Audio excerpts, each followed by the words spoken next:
자, 2015 개정교육과정 해설 하도록 하겠습니다. 여러분 교재로 보셔도 좋고요. 별도의 프린트물을 참고하셔도 좋습니다.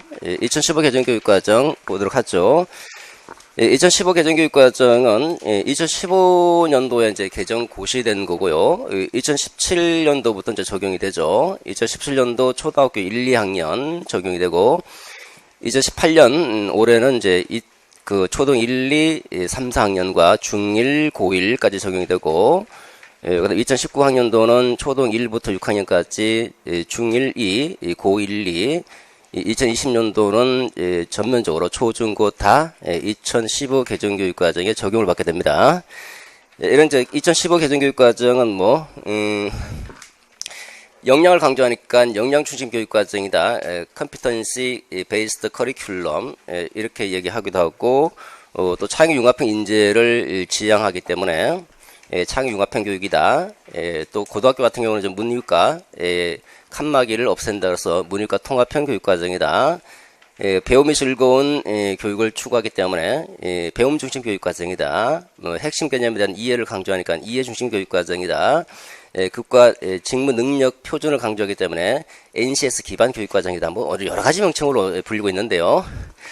일단 2015 개정교육과정 비전입니다. 그 나오게 된 배경이죠. 어떤 배경으로 얘가 출연하게 됐는가? 크게 두 가지로 나눠볼 수 있습니다. 여러분 참고로 그 별도의 프린트물 또 하나 더 있죠. 필기할까봐 필기하는 시간을 줄여주고자 제가 별도로 제가 하고 있는 말들을 쭉 그 필기 노트로 이렇게 만든 겁니다. 자, 미래 사회가 요구하는 창의융합형 인재를 길러내겠다라는 겁니다. 미래 사회가 요청하는 거다. 창의융합형 인재는 미래 사회가 이런 인간을 요청하고 있다는 거예요.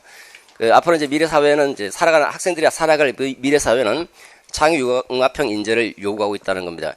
창의융합형 인재의 대표자로 보통 거론되는 게 그 애플 그 누구죠? 스티브 잡슨인가? 잡스가 창의융합형 인재다라고 이제 보통 소개가 되고 있죠. 잡스는 이제 정보기술이라는 IT 엔지니어이자 학창 시절에 폰트 디자인을 공부했고 고전 문학을 공부했다고 합니다. 폰트 디자인과 고전 문학이라는 그 예술과 인문학을 공부했죠. 그리고 IT라고 하는 정보기술 엔지니어입니다. 그러니까 과학기술 창조력도 갖추고 있고 그 다음에 이제 인문학을 공부했기 때문에 인문학적 상상력도 갖고 있죠.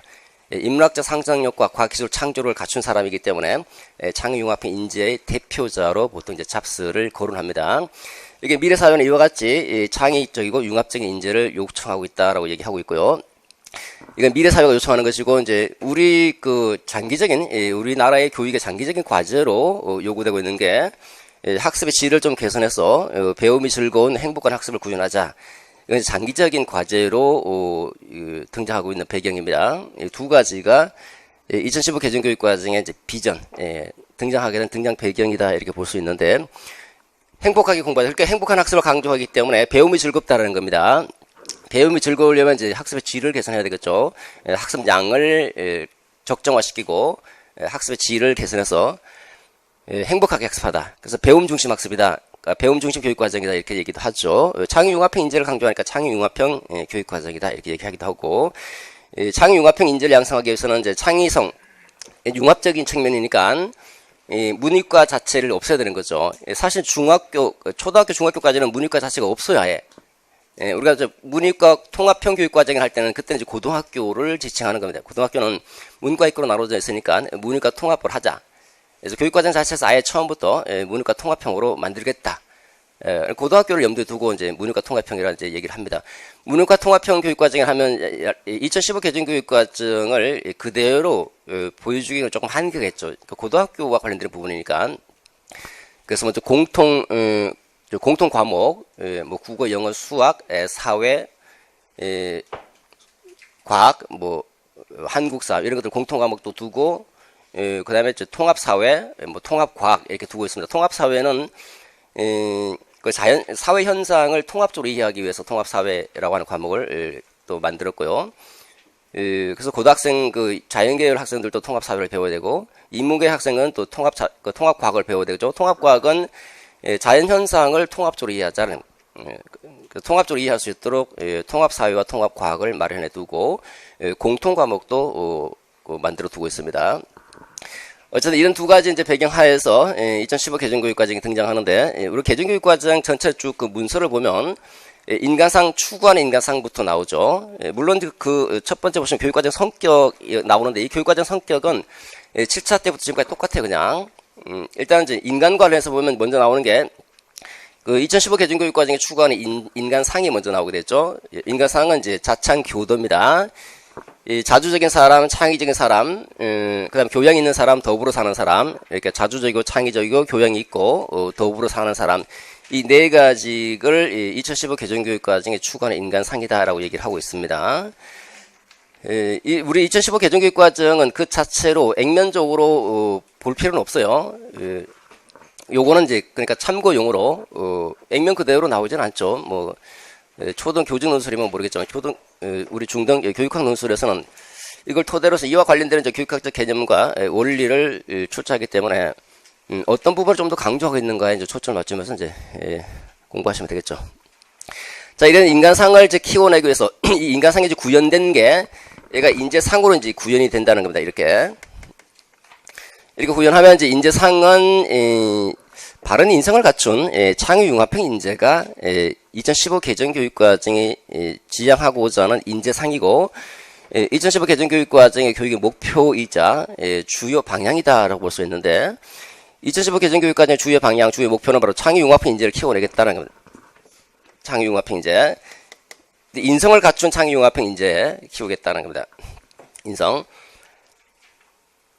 그 창의융합형 인재를 키우면 이 창의융합형 인재는 무엇을 할 수 있어야 되는가?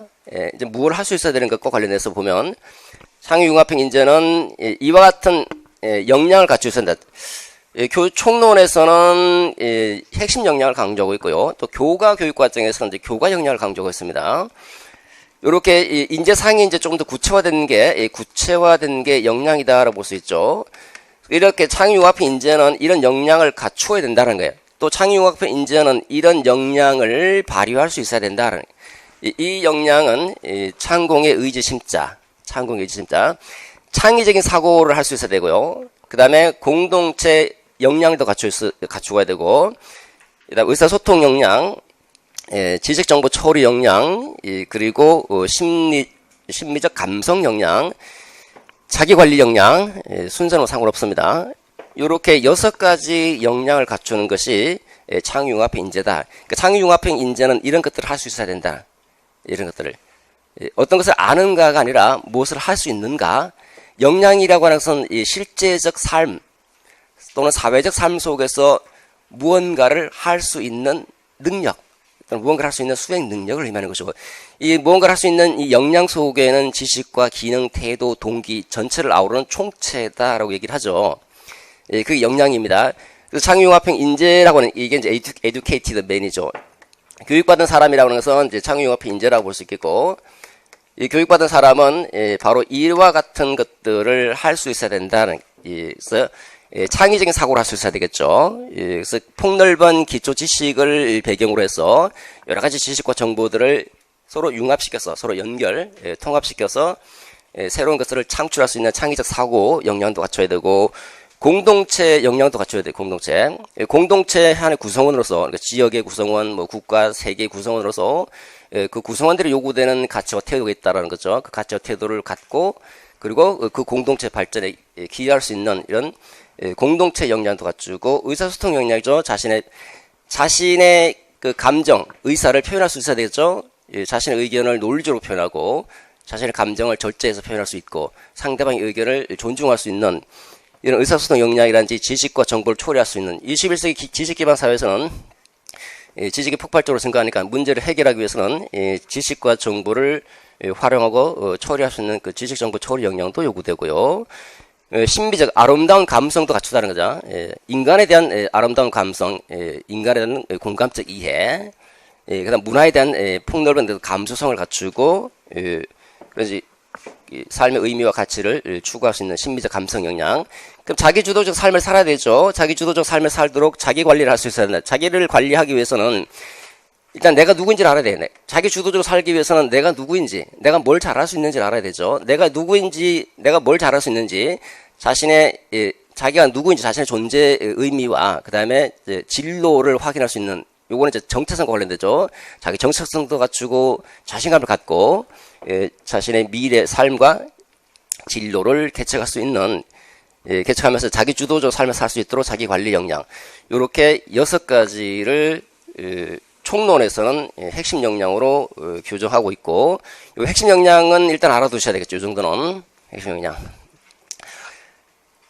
그 핵심 역량은 일단 그 교과라기보다는요, 학교 교육의 전 과정을 통해서 교과 활동, 그 다음에 교과 외 활동들 있죠. 창체 활동이라든지 학교 생활, 교과 활동, 창체 활동, 학교 생활과 같은 학교 교육의 전 과정을 통해서 그 실현시켜 나가야 할 일반적인 역량이다라고 얘기합니다. 일반적인 역량.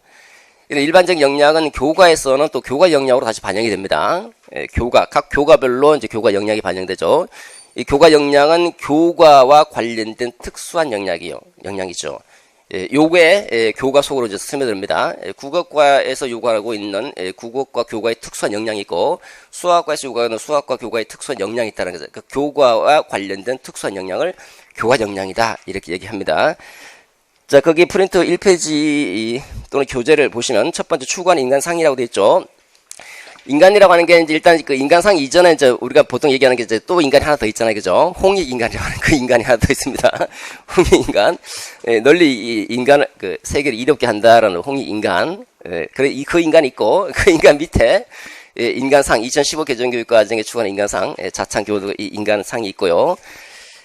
자, 그래서 추구한 인간상 첫 번째로 보시면 우리나라 교육은 홍익인간의 이념 안에 홍익인간이라는 인간이 있고, 그 다음에 그 밑에 이제 이러한 교육 이념과 목적을 바탕으로 추구한 인간상 해서 가항에 보시면 자주적인 사람, 나항에 창의적인 사람, 다항에 교양이 있는 사람, 라항에 이제 더불어 사는 사람, 이렇게 4가지의 인간상을 규정하고 있죠. 그 다음에 이 인간상을 구현하기 위해서 이제 학교 교육 전 과정이죠. 그러니까 전 과정을 통해서 중점적으로 기르고자 하는 핵심 역량이 있다는 거죠. 이 인간상이 이제 구현된 게 창의융합의 인재고, 이 인간상, 얘나 뭐 같은 개념인데, 얘가 조금 더 구체적으로 구현된 겁니다. 얘가 또 이런 역량을 갖추고 있어야 된다는 거죠. 그래서 핵심 역량은 이제 창공의 의지심자죠. 첫 번째 가항이죠. 자기관리 역량입니다. 자기관리 역량, 요 몇 가지 정도는 이제 설명할 수 있어야 돼요. 일단, 요 정도는. 자기관리 역량은 정체성을 일단 갖춰야 돼요. 정체성. 자기를 관리하려면 여러분들의 정체성을 분명히 갖고 있어야 되겠죠. 여러분들의 정체성은 일자는 뭡니까? 나는 여기에 존재하는 이유가 임용시험을 위해서 존재하는 거잖아요. 그죠? 임용시험에 공부하는 수험생으로서 정체성을 갖고, 또 앞으로 미래 사회에 나가게 되면 이제 교사로서 정체성을 갖춰야 되겠죠. 그죠? 나는 교사로서 진로를 꿈꾸고, 또 임용시험을 준비하는 그런 수험생이자 또 예비 교사로서 그런 정체성을 갖춰야 되겠죠. 그 자신감을 갖고 자신의 그 삶과 진로에 필요한 여러 가지 자질들을 갖추어서 자기 주도적으로 살아갈 수 있도록 자기 관리를 할 수 있어야 된다는 자기 관리 역량이죠. 나의 문제를 합리적으로 해결하기 위해서 필요한 여러 가지 그 지식 정보를 이제 지식 정보를 처리하고 활용할 수 있는 지식 정보 처리 역량. 다항에는 이제 창의적 사고 역량이죠. 창의적 사고라고 하는 것은 이제 그냥 나오는 게 아니죠. 아무래도 이제 여러 가지 폭넓은 기초 지식을 토대로 해서 창의적 사고가 나오는 것이니까, 창의적 사고를 하자면 이제 폭넓은 지식을 갖고 있어야 되는 거죠. 여러 가지 지식들을 이제 서로 연결해서 창의적인 아이디어가 나오는 것이기 때문에, 폭넓은 기초 지식을 바탕으로 해서 여러 가지 지식과 기술들을 융합적으로 활용해서 새로운 것을 창출할 수 있는 창의적 사고 역량이고요. 그 다음 라항은 심미적 감성 역량이죠. 인간에 대한 공감적 이해, 인간을 마치 이제 자기 as if 마치 자기인 것처럼 이해하고 문화에 대한 여러 가지 감수성을 토대로 해서 삶의 의미와 가치를 발견할 수 있는 심미적 감성 역량. 망에서는 이제 의사소통 역량입니다. 의사소통이라는 것은 자신의 견해를 잘 표현해야 되겠죠. 자신의 사고와 감정, 상대방의 의견을 존중할 수 있는, 그래서 자신의 생각을 논리적으로 잘 표현하고 또 자신의 감정을 잘 절제적으로 표현할 수 있는, 생각과 감정을 효과적으로 표현하고 다른 사람의 의견을 존중할 수 있는 의사소통 역량도 창의융합의 인재는 이걸 갖추고 있어야 되고, 또 바항에서는 공동체 역량이죠. 여러분들은 이제 공동체 구성원으로서 삶을 살아가죠. 한 지역의 일원으로서, 국가의 구성원으로서, 세계의 일원으로서 살아가고 있습니다. 그런 이제 구성원들의 요구되는 이제 가치와 태도, 덕목들이 있죠. 이거를 갖추고 그 공동체 발전에 기여할 수 있는 공동체 역량까지 갖추고 있어야 된다. 간단하게 이제 설명할 수 있을 정도로 간단하게 이제 핵심 역량 요 정도는 좀 이제 킵해둘 필요가 있겠죠.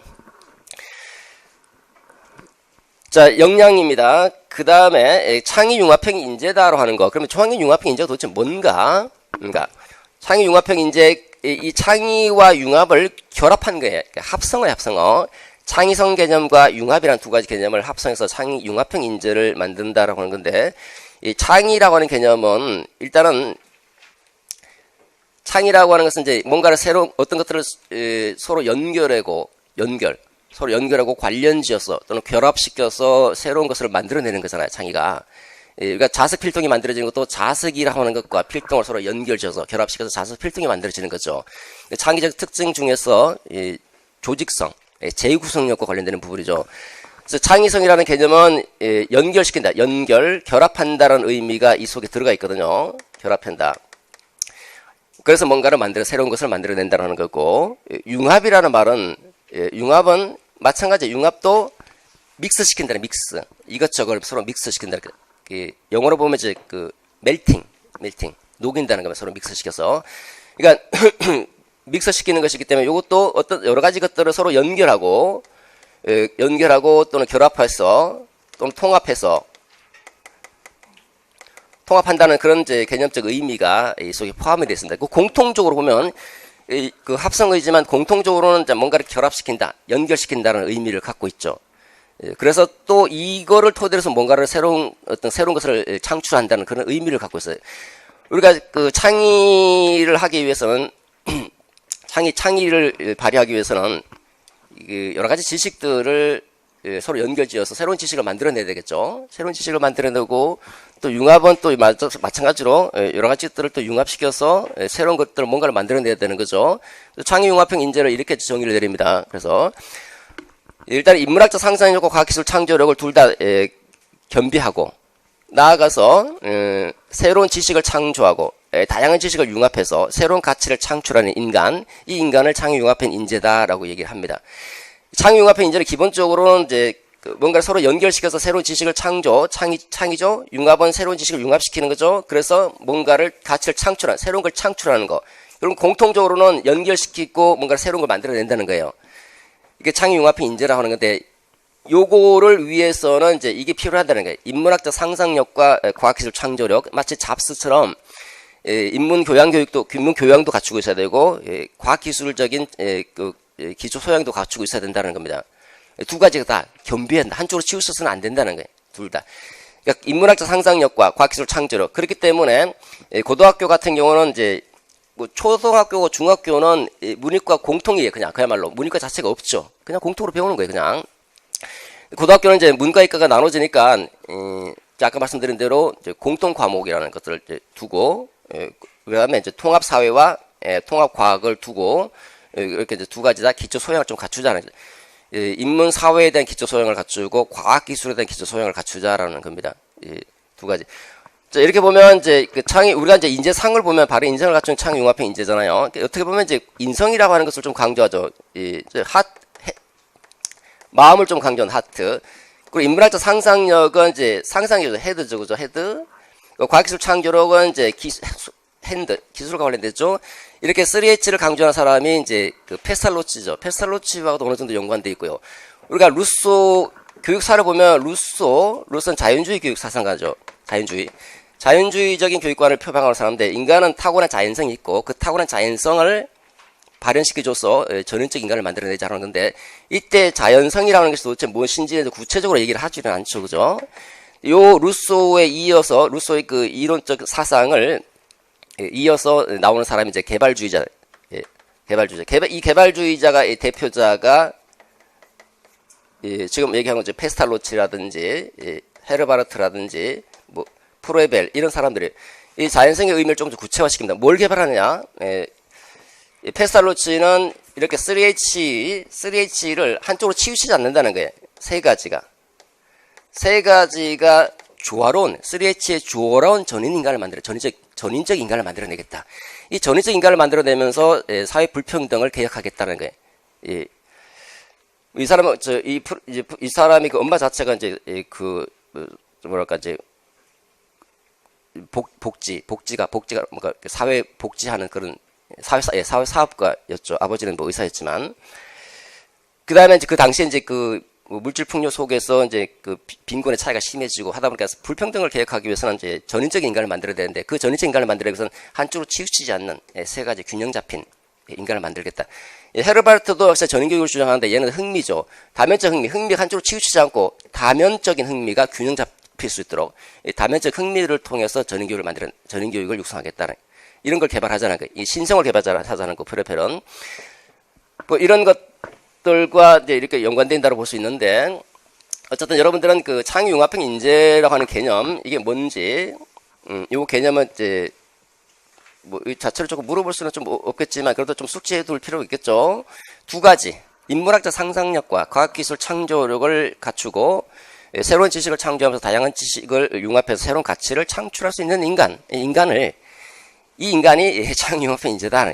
뭔가 인간이 상당히 많아요, 그죠? 홍인간, 이 인간, 저 인간 많은데 약간 위계화시키면 그렇지 않아도 그 학계에서 논문에서 도대체 인간이 왜 이렇게 많냐는 게 인간은 도대체 위계가 어떻게 되는가?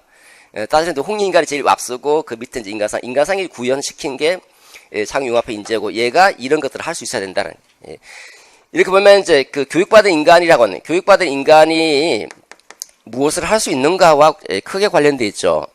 그래서 이제 역량을 강조하고 있기 때문에 역량 중심 교육 과정이다라는 게 역량 중심, 사회적 삶 속에서 실제로 무언가를 할 수 있는 능력. 이 능력에는 지식도 있어야 되고 기능, 태도 등을 아우르는 총체를 역량이다. 역량을 중심으로 교육과정 구성하고 있겠다는 것이 역량 중심 교육과정이다. 우리나라 교육과정이 지금 역량 중심 교육과정으로 되어 있죠. 자, 그러면 이제 이 페이지, 그 두 번째, 그 교육과정 구성의 중점을 잠깐 보시면, 그 우리나라 교육과정이 추구해온 그 교육 이념과, 그 다음 두 번째, 인간성을 바탕으로, 핵심 역량을 함양하여서, 바른 인성을 갖춘 창의융합형 인재 양성. 이 바른 인성을 갖춘 창의융합형 인재가 이제 2015 개정교육과정이 지향하는 인재상이고, 우리 교육과정의 구성의 중점이죠. 우리 교육과정의 중점. 교육과정의 중점이자 주요 중점이자 주요 목표다라고 볼 수 있겠죠. 자, 얘를 키워내기 위해서 교육과정 구성의 중점은 다음과 같다라고 했죠. 가항에 보시면 자 이렇게 이제 비전이 지금 창의융합형 인재를 키워내고 행복한 학습을 구현시키겠다는 겁니다. 그러면 우리 교육과정을 구성할 때 중점 사항으로서 어떤 교육 내용 무엇을 가르칠 것인가? 교육 내용을 어떻게 선정하고 조직하고 어떻게 교수학습을 하고 어떻게 평가를 할 것인가. 저런 이런 이제 목표를 삼으면 저런 이제 교육 목표를 염두에 두면 어떻게 내용을 구성하고 교수학습을 하고 평가를 할 것인가. 가항을 보시면 인문사회적 기초 소양을 갖춰야 되겠죠. 얘를 키우려면 얘의 인문학적 상상력이 필요하니까 인문학적 상상력은 인문과 사회와 관련된 기초 소양 인문적 사회적 기초 소양을 갖춰야 되고 그다음 과학기술 창조력을 갖추기 위해서는 과학기술 기초 소양을 갖춰야 되겠죠. 얘를 좀 균형 있게 함양시키잖아요. 균형 있게 함양시키고 그 행복한 학습을 구현하려면 자신의 진로와 적성에 맞는 그 선택 학습을 할 수 있도록 하자라고 하는 겁니다. 그러니까 교육 내용은 어떻게 해야 됩니까? 다 이게 균형 있게 해줘요. 균형 있게. 그러니까 뭐 초등학교, 중학교 과정을 균형 있게 해요. 아까 말씀드린 대로 고등학교가 이제 문제죠. 고등학교는 이렇게 균형 있게 가르치기 위해서 공통 과목을 만들고 통합 사회, 통합 과학을 신설했다라는 겁니다. 나항에는 핵심 개념을 중심으로 내용을 구조화하는 겁니다. 많은 것들을 가르치지 않겠다는 거예요. 많은 것들을 단편적인 지식을 가르치지 않겠다는 거예요. 단편적인 지식이라고 해서는 끊을 단자, 조각 편자죠. 끊어진 조각, 지식을 조각조각 내서 끊어진 지식으로 가르친다는 거예요. 지식을 논리적으로 또는 구조적으로 연결지어서 가르친다든지 또는 이 지식과 저 지식을 융합시켜서 통합해서 가르친다는 이런 게 아니라 단편적 지식을 가르치게 된다는데 그 단편적 지식을 가르치지 말고 그 교과를 구성하는 가장 중요한 핵심적인 아이디어, 빅 아이디어가 있고 그 빅 아이디어를 중심으로 내용을 구조화시켜서 가르치면 많은 것을 가르치지 않죠. 그래서 학습량을 적정하면서 또 학습의 질을 개선할 수 있다. 이렇게 학습량을 적정하고 학습의 질을 개선하면 행복한 학습이 가능하다는 거예요. 행복한 학습. 그래서 가항과 나항에서는 일단 교육 내용과 관련해서 생각해 볼 수 있는 부분이고요. 여러분 전체를 구조로 보셔야 됩니다. 다항은 교수학습과 관련된 부분이에요. 다항의 교수학습의 중점에서는 이제 학생 참여형 수업을 하겠다. 학생 참여. 아무래도 이제 그 단편적인 지식 중심 교육에서는 교사가 주도하게 될 수밖에 없고요.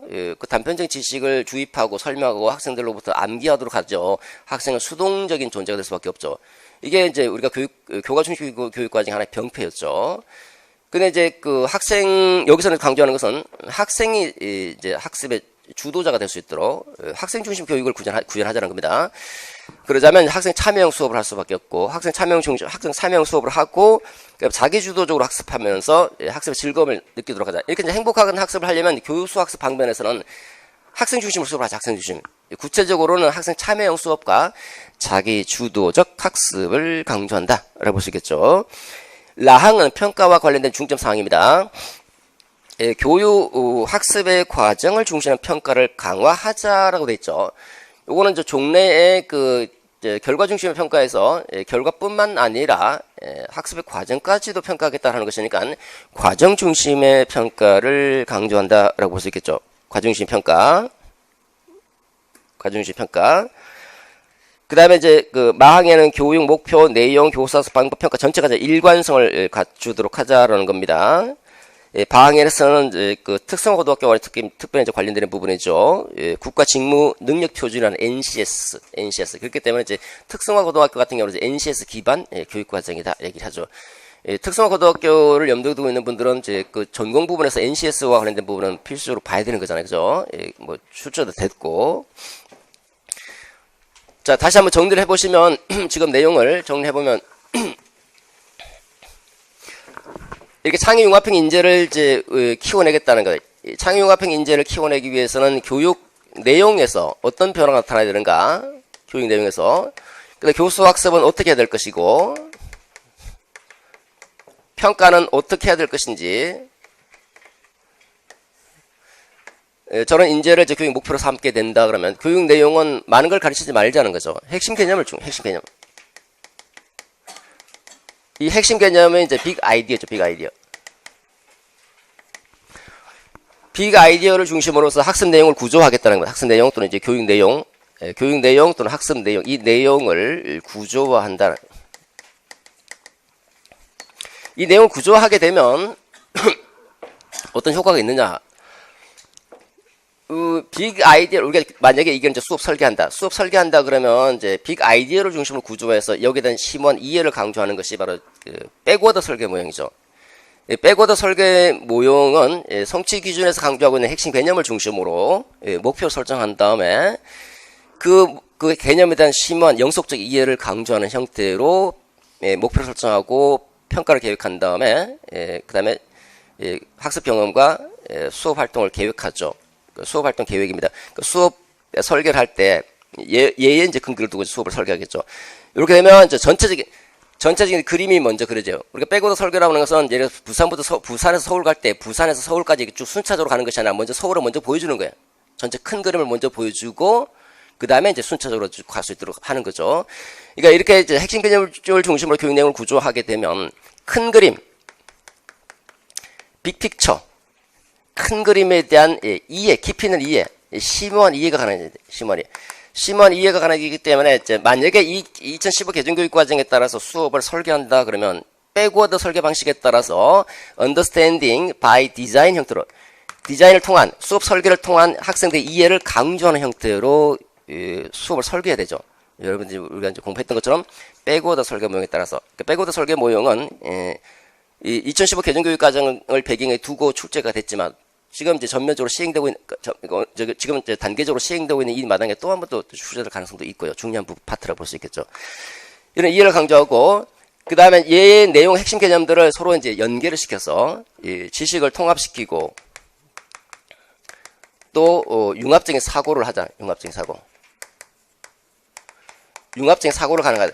융합적인 사고를 하기 위해서는 지식을 통합을 시켜야 되거든요. 단편적인 지식들을 가지고는 융합적인 사고가 일어나지 않죠. 서로 연결 지어야 되니까. 이 융합적 사고를 하려면 교육 핵심 개념을 좀 뽑아냈으면 이걸 다시 이제 재조직해야 되겠죠. 재조직할 때는 보면 교과 안에서 교과 내에서 한 교과면 A라고 하는 교과가 있다. A라는 교과 내에서 이 영역별로 구분할 수도 있고요. 예를 들어서 영역 1이다. 영역 1, 영역 2. 영역 1의 내용을 서로 이제 구조화시킬 수도 있고 순서를 바뀔 수 있고 순서를 바꾼다든지 압축한다든지 생략한다든지 다른 걸 추가한다든지 이런 식으로 이제 구조화시킬 수 있겠죠. 그다음에 영역과 영역을 또 연결해서 이 두 개 영역을 또 통합해서도 할 수 있고, 그다음 한 교과와 한 교과, 비교과 이 두 가지의 교과를 또 서로 연결해서 이렇게 통합을 시킬 수도 있겠죠. 그러면 선생님이 이렇게 지금 2015 개정교육과정에 따라 수업을 운영하는 사람은 분과 형태로 운영할 수 있어야 될 것이고, 또는 한 교과를 자기가 스스로 이렇게 통합해서 한 교과를 재구성해서 수업을 운영할 수 있어야 되고, 교과와 교과를 서로 연계해서 연계 통합을 해서도 수업을 운영할 수 있어야 되겠죠. 그 통합의 형태가 중요한 파트다라고 할 수 있어요. 통합 형태가. 자, 그 다음 교수학습 파트에서는 두 가지를 요구하고 있죠. 학생 참여형을 하죠. 학생이 참여할 수 있도록. 학생 참여형 수업을 하고 그 다음에 이제 자기가 스스로 학습할 자기 주도적인 학습. 이 두 가지를 강조하고 있고, 학생 참여형 수업의 대표적인 것은 이제 체험학습을 한다. 그 다음에 협동학습을 한다. 체험학습, 협동학습. 그 다음에 뭐 토의토론 학습, 프로젝트 학습. 대표적인 그 학생 참여형 수업이죠. 그러니까 여기서 우리가 알 수 있는 것처럼 이제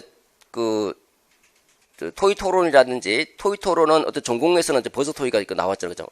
큰 문양으로 토의토론이 강조되고 있잖아요. 토의토론이라든지 특히 협동학습 한번 출제됐지만 또 나올 수 있을 거예요. 협동학습. 그다음 프로젝트 학습 중요하죠. 이건 이제 학생 참여형 중심의 대표적인 것이기 때문에 또 2015 개정교육과정에서도 강조하고 있는 부분이죠. 그다음 자기주도적 학습도 여기서 매우 중요시하고 있는 거죠. 자기주도적 학습을 위해서 이제 그 메타 인지 전략도 이제 구사할 수 있어야 되고, 그 자기주도적 학습과 메타 인지 전략 이런 것도 중시해야 될 부분 중에 하나다라고 볼 수가 있습니다. 자, 평가는 우리가 살폈던 것처럼 이제 과정 중심의 평가다. 과정 중심이라고 해서 결과를 평가하지 않는다는 것이 아니라 결과뿐만 아니라 과정까지도 평가하겠다는 겁니다. 대표적인 학습 과정에서 평가하는 거, 대표적인 게 뭡니까? 형성평가죠. 형성평가. 수업 진행 과정에서 학생들의 학습 형성 정도, 학습 목표 형성 정도를 평가하는 겁니다. 형성평가 대표적인 거죠. 그다음 수행 과정과 결과를 평가하는 게 수행평가죠. 종래 수행평가와 달리 요즘에는 수행평가를요 협력형으로 학생들이 서로 협력해서 수행할 수 있는 협력형 수행평가를 좀 많이 강조합니다. 어떤 수행평가라든지 수행평가 일종의 포트폴리오 평가. 그 다음에 학습 과정에서 자신이 자신을 되돌아볼 수 있어야 되니까 이건 자기 성찰 평가입니다. 다른 말로 하면 자기 평가, 동료로부터 평가를 받는 동료 평가, 이런 것들이 대표적인 과정 중심의 평가고, 올해 면접에서 많이 물어봤거든요. 면접에서 과정 중심 평가. 자, 그 다음에 그 3번 항목에 학교 급별 교육 목표에 보시면 초중 고등학교 1, 2, 3, 4가 있잖아요. 이거 몰라도 되는데, 그 1번은 얘예요. 얘가 이제 학교 급별로 이제 구체화된 겁니다. 얘 2번, 3번, 4번. 요렇게 이제, 학교 급별 목표에 중학교 1항, 2항, 3항, 4항 있잖아요. 그게 자창, 교독 하나씩 들어간 거예요. 그냥.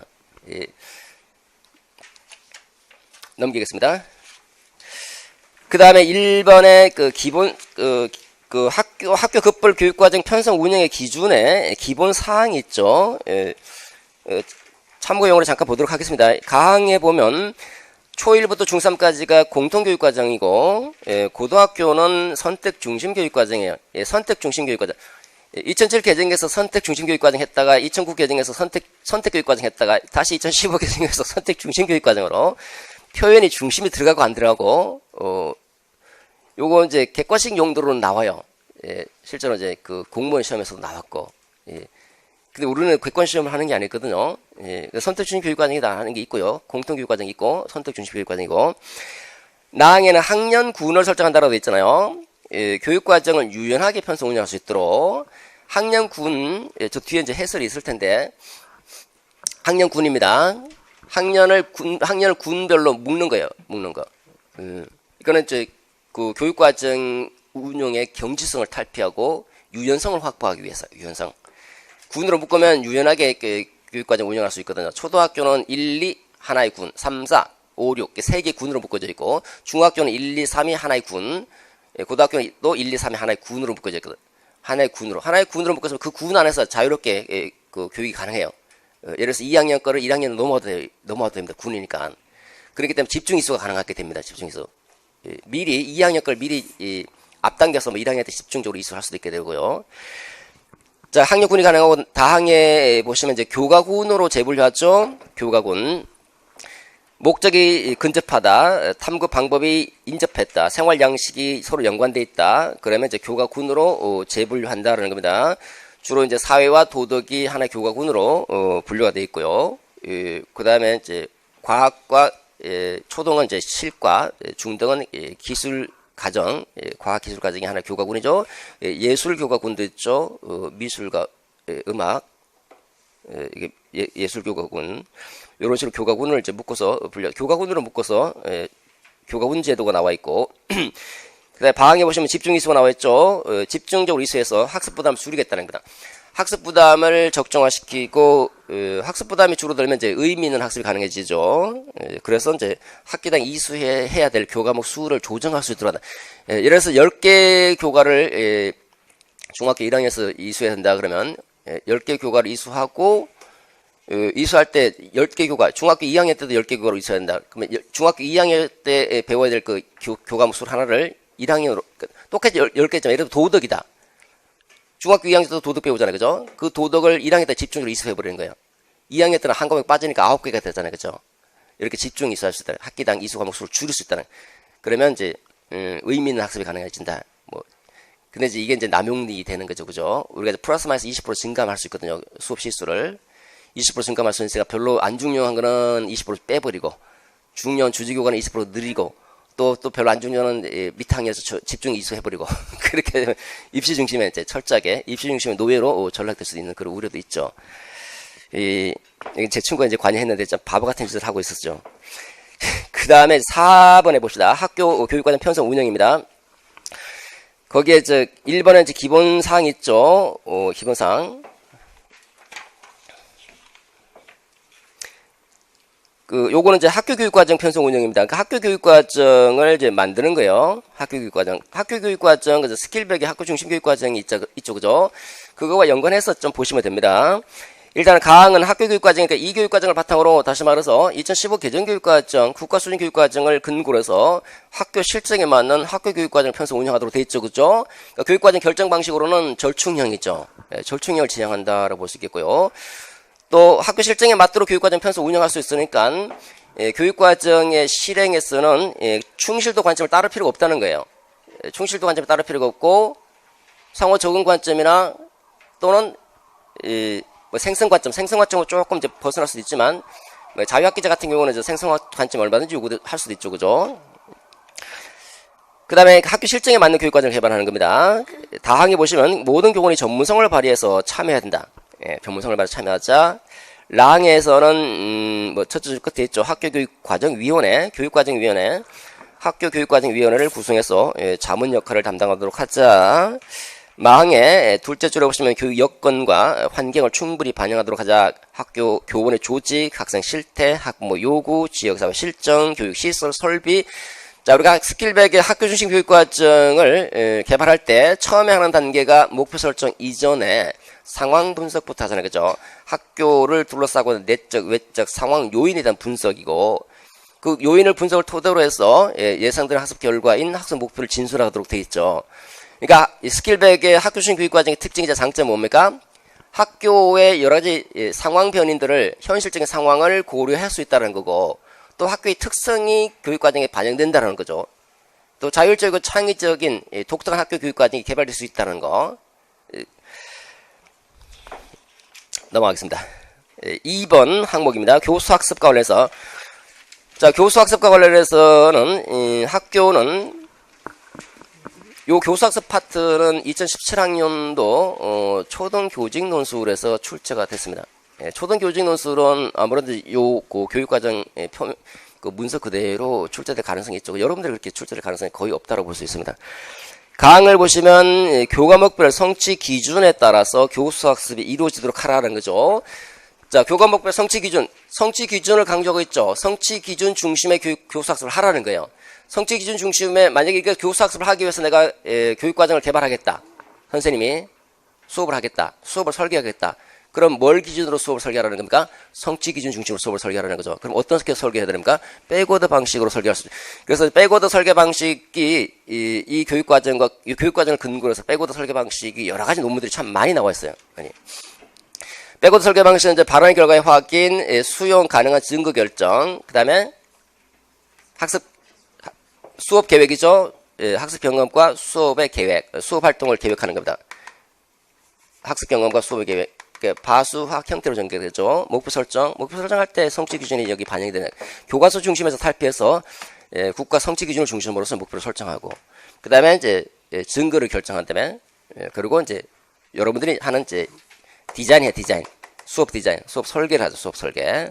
이 수업을 설계할 때 뭘 근거로 하라? 여기 있는 이 국가 수준이 제시된 성취 기준 얘를 근거로 해서 수업을 설계하는 거죠. 얘를 염두에 두면서 설계하는 거죠. 둘의 일치성을 고려해서 수업을 설계하게 되는 거잖아요.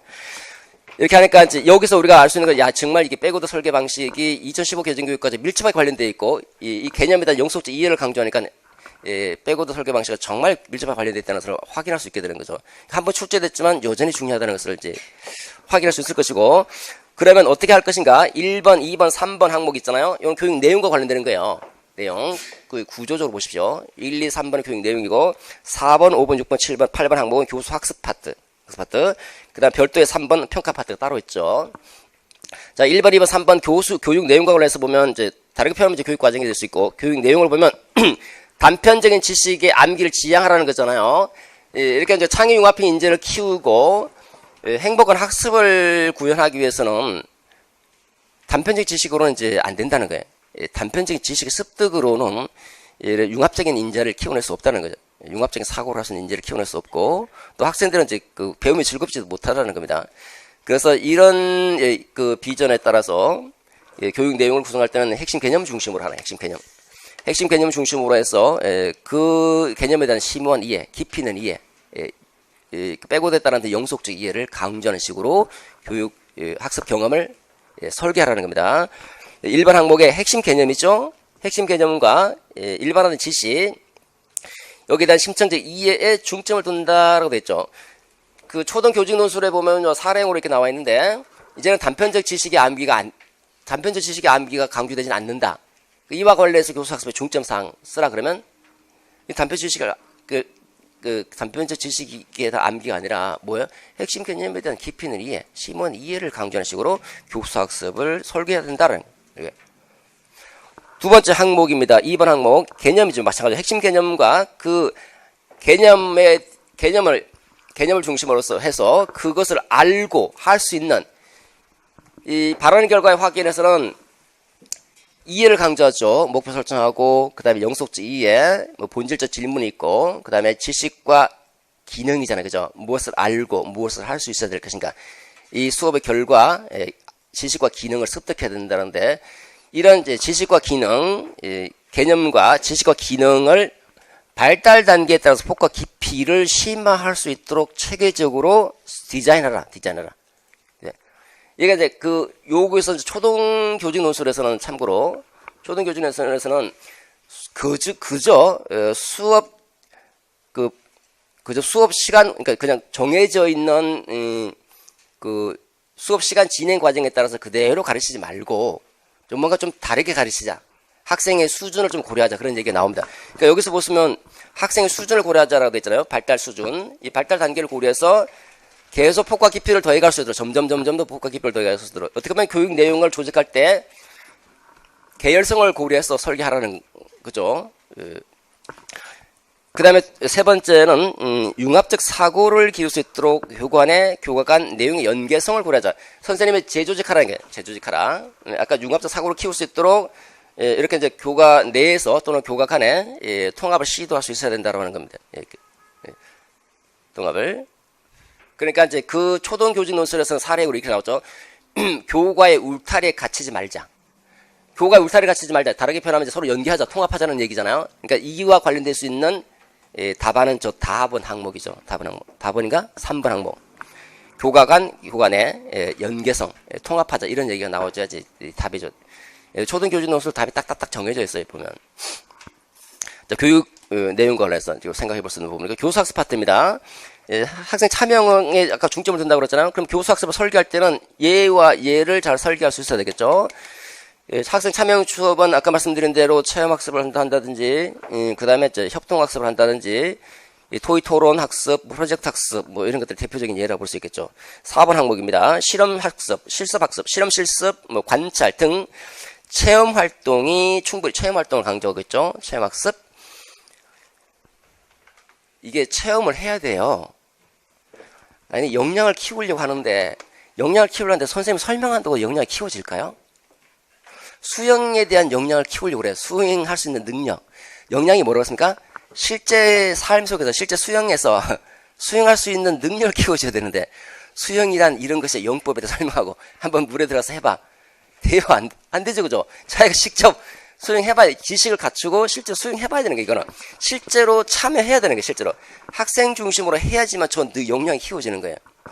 그러니까 교사 중심의 수업으로서는 저 역량을 키울 수가 없어요. 당연히 교수학습에는 학생 중심으로 할 수밖에 없는 겁니다. 이 역량 중심 교육에서는.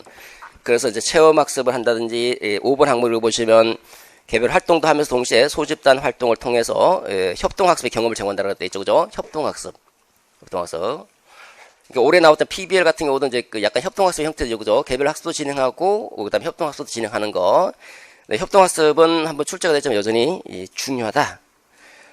6번 항목입니다. 토의 토론 학습이 되죠. 토의 토론. 이 토의 토론은 아마 이제 전공에서도 여러 군데서 이제 큰 논점으로 출제된 걸로 알고 있습니다. 버즈 토의도 출제가 됐고요. 7번 항목은 실제적인 맥락에 적용. 자, 배운 내용을 실제적인 맥락에 적용하고 활용할 수 있는 기회를 충분히 정하라. 지금 실제적인 맥락을 강조하는 거. 수영이라고 하는 거. 수영할 수 있는 물의 깊이. 뭐 교통 내가 운전한다. 운전할 때 운전할 수 있는 역량을 키우겠다. 그러면 맥락에 따라서 운전 다르죠, 그죠? 교통량이 얼마인지, 몇 차선 도로인지, 뭐 이거를 또 이런 맥락 속에서 운전할 수 있는 역량을 키워줘야 되는 거 아니에요, 그죠?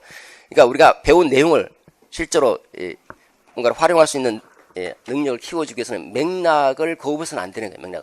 맥락에 근거해서 실제로 적용해 볼 수 있는 걸 강조하는 거죠. 그러니까 대표적인 이제 프로젝트 학습이 바로 이제 프로젝트라고 하는 어떤 여러 가지 자기가 원하는 주제를 선택해서 나름대로 계획을 세우고 실행해 보면서 스스로 평가해 보고 뭐 나머지 다시 교사로부터 평가를 받는 그런 형태로 돼 있죠. 그러니까 내가 배운 내용을 실제 삶의 맥락 속에서 감자를 재배해 본다든지 뭐 소를 키워 본다든지 원래 처음에 소 키우는 데서 나왔잖아요. 제가 말씀드렸나? 소 키우는 데서부터 농업 교육의 일환으로 나온 게 프로젝트 수업이에요.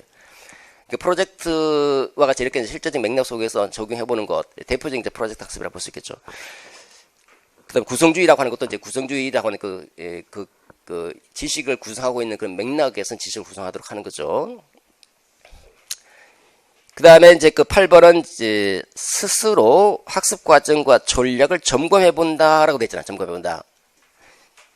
그래서 자기주도적으로 학습하자. 이게 자기주도적 학습을 강조하고 있고, 자기주도 학습에서 우리가 조금 중점을 둬야 될 것은 자기 스스로 뭐라고 됐습니까? 학습 과정과 전략을 점검하면 메타인지 전략.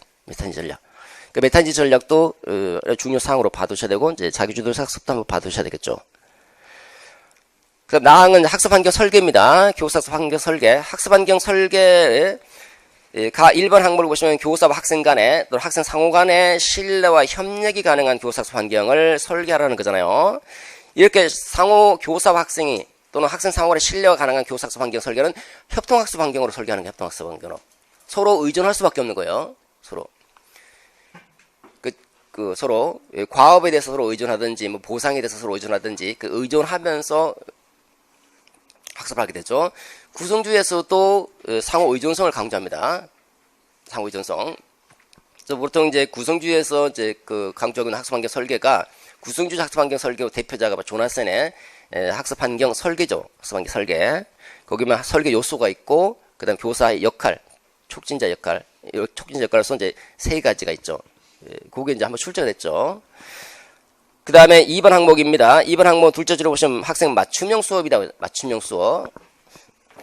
맞춤형 수업을 할 수 있도록 하자.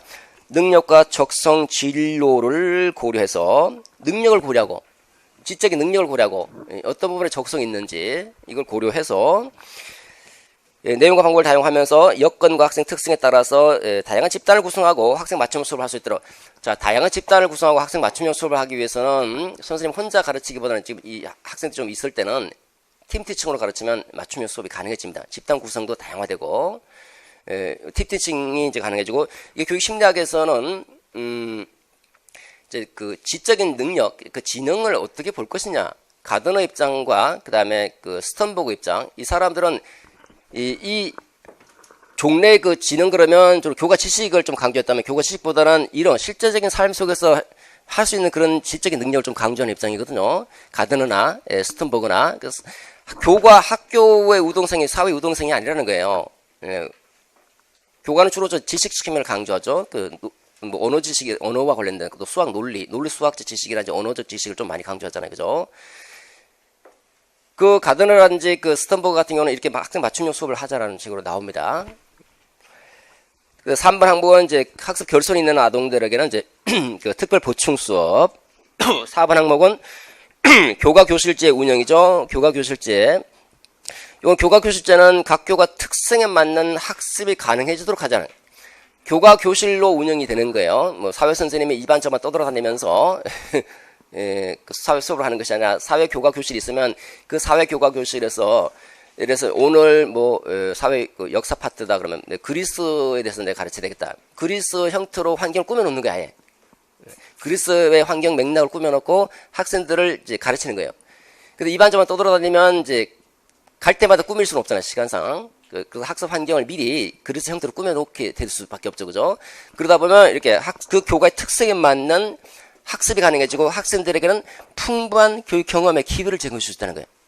더 풍부하고 더 깊이 있는 교육 경험의 기회를 제공해 주고, 그다음 결과적으로 교육 목표의 달성의 효과성과 효율성을 증대할 수 있다라고 하는 게 교과 교실제의 중요한 의의 중에 하나라고 볼 수 있겠죠.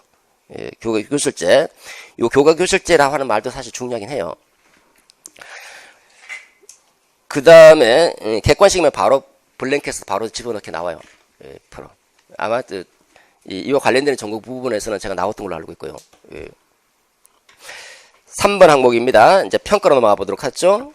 교육 내용, 교사 학습 했죠. 이제 평가입니다. 평가는 그냥 아까 말씀드린 대로 그대로 이제 이렇게 과정 중심으로 이제 평가를 진행해야 되겠죠. 과정 중심으로.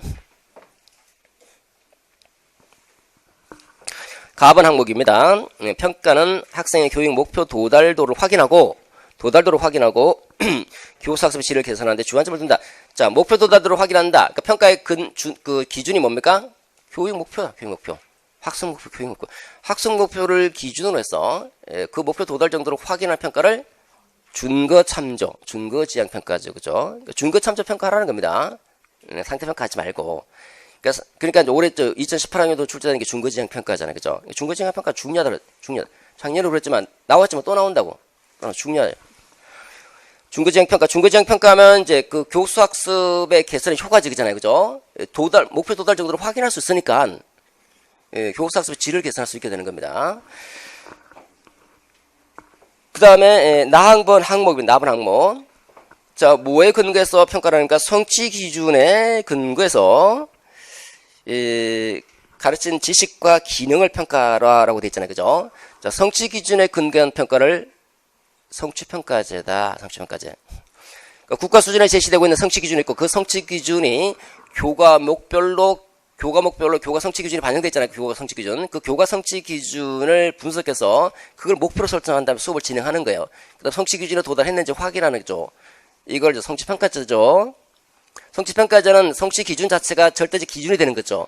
절대적 기준이 되니까 준거라는 개념을 쓰고 준거지향평가죠. 성취평가제는 준거지향평가 일종입니다. 그렇죠? 우리 이제 성취평가제를 하고 있다는 거고 5번 항목입니다. 아니 5번 항목이래. 그 다음에 1번 항목 나의 1번 항목 보시면 이 성취평가제를 할 때는 어떻게 해야 되느냐 배울 기회를 주지 않는 내용, 지식과 기능에 대해서는 평가하지 말라. 배우지도 않았는데 두 번째는 결과뿐만 아니라 과정도 평가라. 성취평가제 역시 과정도 평가라는 겁니다. 그 다음에 3번 항목 인지능력과 정의능력에 대한 평가를 균형 있게 실시하라고 되어 있죠. 자, 지금 우리가 보통 평가 그러면 인지적 측면의 치우침 평가가 거의 대부분이에요. 사실은 정의적 측면의 평가는 거의 대부분 실시하지 않고 있죠. 근데 둘 다 균형 있게 평가라는 거잖아. 이렇게 보면 정의적 영역에 대한 평가가 상당히 부각됐다고 볼 수 있죠. 상대적으로. 그래서 정의적 평가 요거 2017학년도 초등교직 논술로 출제됐거든요. 초등교직 논술 정의적 평가가 왜 필요한가? 필요한 이유를 설명하고 방법, 정의적 평가의 방법을 뭐 세 가지인가? 뭐 하여튼 뭐 쓰라 이렇게 나왔습니다. 2017학년도 초등교직 논술. 초등교직 논술에 나왔지만 이제 우리 중등 교육과 논술에서도 한 번쯤은 보고 넘어가야 될 부분. 뭐 그게 상당히 중요하다기보다는 지금 여기서 이제 상대적으로 중요시하고 있으니까 한 번쯤은 보고 넘어갈 필요가 있다는 거죠. 다음 항목입니다. 자, 교과 특성에 맞는 적합한 평가 방법을 활용하자라고 했죠. 서술, 논술형, 수행평가. 한마디로 하면 다 수행평가죠. 그죠? 수행평가. 2번 항목과 3번 항목에서는 이제 평가 척도를 개발하고 평가 기준화를 마련하라고 그런 거죠. 루브릭을 만들어서 수행평가할 때는 이제 루브릭을 개발해서 평가하라는 거 돼 있고요. 그 다음에 뭐 5번에 뭐 능력단위, 직무 능력과 관련되는 거죠. 자, 이렇게 간단하게 살펴봤습니다. 그 다음에 이제 그 뒤편에 보시면 뭐, 교과군 뭐 집중인수, 블록 타임제, 간단하게 해설 있으니까 참고해서 보시고, 자, 자유학기제로 간단하게 설명드리도록 하죠. 자유학기제는 자유롭다는 거예요. 2016년도부터 이제 중학교 전면적으로 시행하고 있는데, 자유롭다. 자유라고 해서 두 가지 자유가 있습니다. 몸으로부터의 자유와 몸에 대한 자유, 또 몸으로 향한 자유. 몸으로부터 자유로 소극적 자유는 시험으로부터 자유로워지겠다는, 중간 기말고사 없애겠다는 거예요. 시험으로부터 자유로워지고 또 몸으로 향한 자유, 자기 자신의 꿈과 끼를 향한 자유를 주겠다. 네 꿈과 끼를 향해서 한번 마음대로 한번 찾아보라는 거예요. 그러니까 두 가지를 중점으로 두고 있다는 거예요. 자유라고 하는 것은. 그래서 그 개념에 보시면 동그라미 1번이죠. 자유학기제는 중학교 과정 중에서 한 학기. 한 학기는 동그라미 3번 있는 것처럼 중학교 1학년 1학기, 2학기, 2학년 1학기 이 중에서 한 학기를 선택해서 한 학기 동안 시험으로부터 자유로워진다. 이거 뭡니까? 소극적 자유. 꿈과 끼를 찾을 수 있도록 하는 거 적극적 자유. 이거 두 가지를 위해서 학생 참여형 수업하고 체험활동하라. 진로 탐색 등 참여형 수업과 체험활동하라. 사실 비슷한 내용인데 이렇게 할 수 있도록 유연하게 교육과정 운영하다라고 하는 게 자유학기제죠. 자유학기제는 추진 목적 2번에 있었죠. 추진 목적은 자, 뭐 궁극적으로는 이제 소극적 자유보다는 이제 중간 기말고사가 없다고 해서 평가를 안 하는 게 아니에요. 과정 중심의 평가를 해요. 수행 평가 등을 하지만 중간 기말이라고 하는 총괄 평가를 하지 않는다는 겁니다. 자유학기제는 바로 이제 적극적 자유이니까 꿈과 끼를 탐색하도록 한다는 데 목적이 있죠. 두 번째는 이렇게 미래 사회가 요구하는 핵심 역량을 키워내겠다. 그 다음에 이 창의융합형 인재를 키워내려면 핵심 역량이 필요하죠. 얘를 갖춘 인간이 이거니까 핵심 역량, 행복한 학습을 만들겠다. 행복한 학습.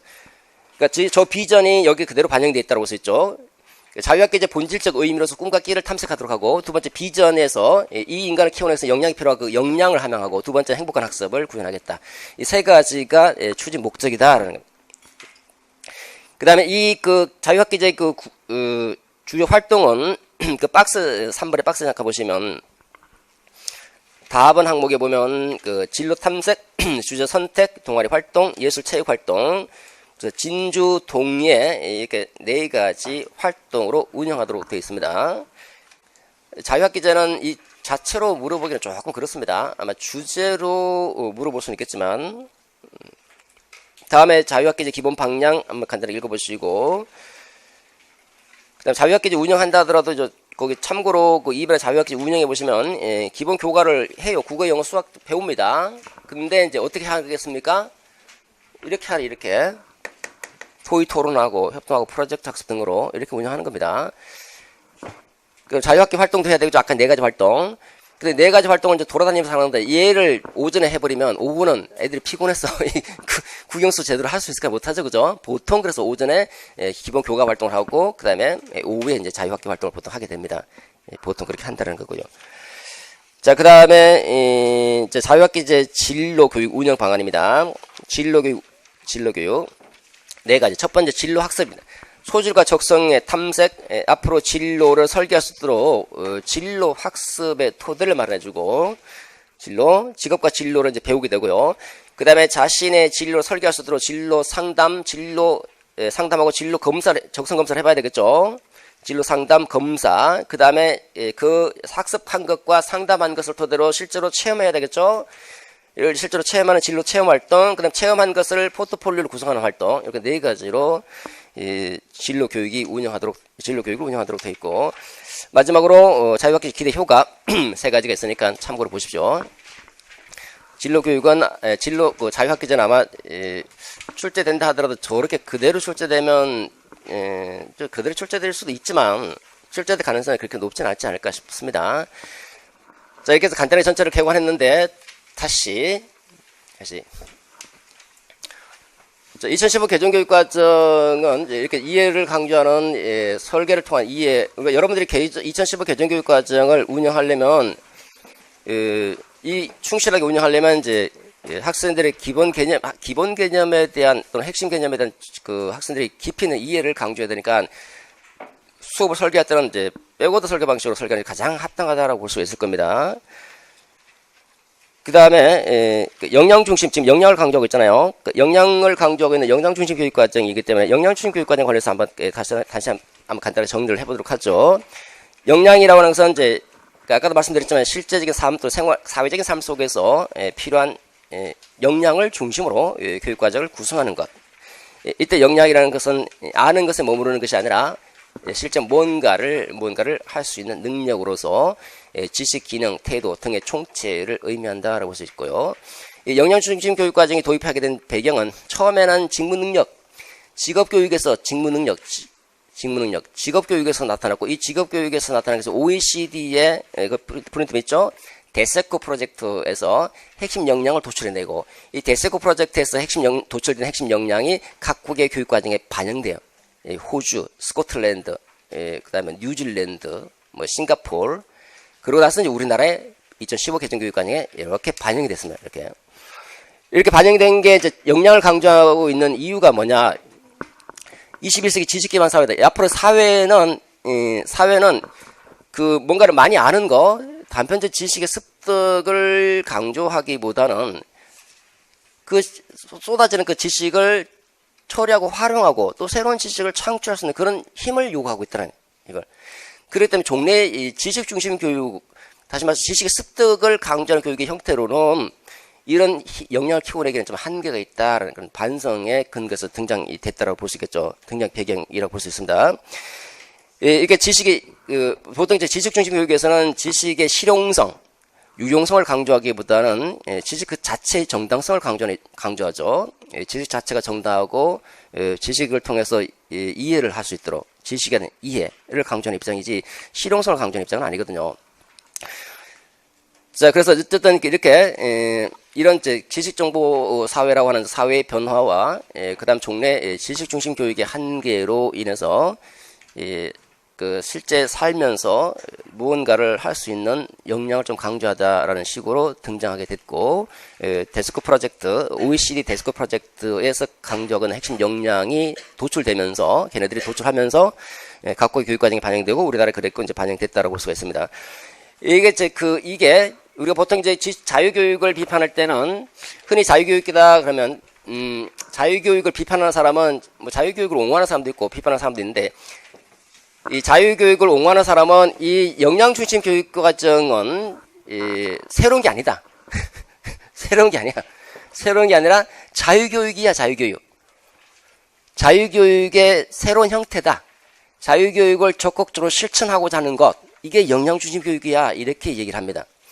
우리가 자유교육을 비판할 때는 지식 습득 자체에 초점을 맞추기 때문에 이 지식 습득에 초점을 맞추기 때문에 지식의 누적적 측면을 강조하지만 실제적으로 뭔가를 행할 수 없다라고 하는 거잖아요. 그래서 자유교육을 많이 비판하고, 그러니까 그 지식교육을 많이 비판하죠. 그 자유교육이라고 하는 거, 이때 자유라고 하는 거, 이 교육과정 철학입니다. 교육과정 철학에서는 역량중심 교육과 자유교육의 관계예요. 자유교육은 이건 약간 두 가지 의미가 있는데, 자유민을 위한 교육이다. 그 다음에 자유롭게 하기 위한 교육이다. 자유민을 위한 교육. 고대 그리스를 보면 저 노예가 있고 자유민이 있죠. 그 자유민들이 교육받는 거. 그들을 위한 교육이 자유교육이라는 거예요. 그들은 어떤 사람들인가? 그들은 한가한 사람들이에요. 한가한 사람들. 누가 일합니까? 노예가 다 일하죠. 노예가 다 일하면 얘네들은 할 일이 없어요. 여유. 스콜레가 뭡니까? 여유. 스콜레가 레저 원형이기도 하고요. 학교가 스쿨이죠. 스쿨레 어원이 스콜레죠. 여유 있는 사람. 시간적으로 여유가 있어요. 시간적으로 여유가 있으니까 관조적인 삶을 사는 거예요. 네. 그래서 이 사람들이 무지나 편견이나 오류부터 정신적인 자유, 정신적인 자유를 향유하기 위해서 나온 게 자유교육이다라고 했어요. 그러니까 자유교육이기 위해서는 일단은 이성을 도야시켜요. 이성을 도야해서 자유교육 이성을 도야해서 이 합리적인 마음을 개발하겠다. 합리적인 마음. 이 합리적인 마음을 개발하고자 하는 게 자유교육이다라고 했어요. 자유교육. 이성을 도야시켜서 합리적인 마음을 개발하면 이제 무지나 편견, 오류로부터 자유로워지는 거예요. 합리적인 이성을 갖고 있으니까. 이 자유교육에 교육받은 인간, educated man. 교육받은 인간은 합리적인 마음을 갖춘 사람. 이 합리적인 마음을 갖추면, 여기서는 자유교육에서 강조하고자 하는 것은 지식 습득 자체를 강조하는 것이 아니라, 원래 자유교육의 원형은 교육받은 인간, 무엇을 배워야 할 것인가가 아니라, 어떤 인간이, 교육받은 결과 어떤 인간이 되어야 하는가에 초점을 맞추고 있어요. 어떤 인간이 되어야 되는가? 이성을 도야해서 합리적인 마음을 갖춘 사람이 된다. 이 합리적인 마음을 갖춘 사람이 바로 교육받은 결과이고, 우리 2015 개정교육 과정이 강조하는 교육받은 인간, educated man은 창의융합형 인재. 창의융합형 인재는 이걸 할 수 있는 사람, 이거를. 여기는, 자유교육은 이성을 도야해서 합리적인 마음을 개발하고, 이 합리적인 마음을 갖춘 사람은 뭘 할 수 있어요? 합리적으로 사고하고, 합리적으로 판단하고, 도덕적으로 행동할 수 있다는, 그쪽으로.